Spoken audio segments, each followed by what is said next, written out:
ने गणेश जी से कहा एक चीज अपने अंदर याद करें।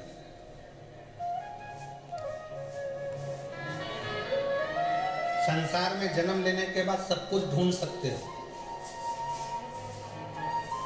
संसार में जन्म लेने के बाद सब कुछ निकाल सकते हो।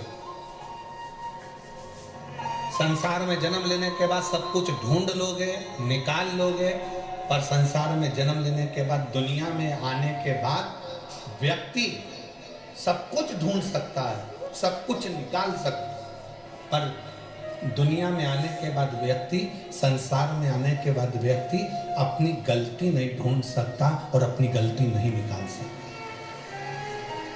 और शिव कथा कह रही है, भगवान शंकर का चरित्र कह रहा है। शिवालय में जाओ, शंकर के मंदिर में जाओ तो दो चीजें बाहर छोड़कर जाओ, एक चमड़े का जूता और दूसरा चमड़े के शरीर में रहने वाला अहंकार, ये भी बाहर छोड़कर जाए।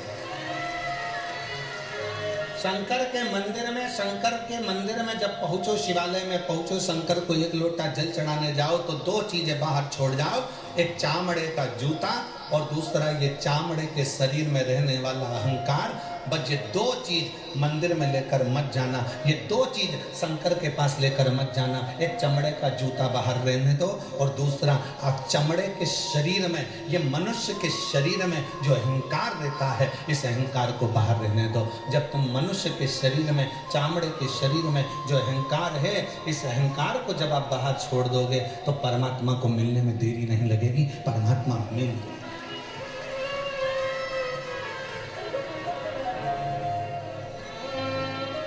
किसी ने कहा, गुरुजी आपने एक बार कथा में कहा कि भगवान चामड़े का जूता बाहर करो, चामड़े का शरीर में रहने वाला अहंकार बाहर करो। भगवान तो उस गजासुर के चमड़ी पर भगवान धारण कर लेते हैं, गजासुर की चमड़ी को मृगछाला पहन लेते हैं, वो भी तो चामड़ा ही है।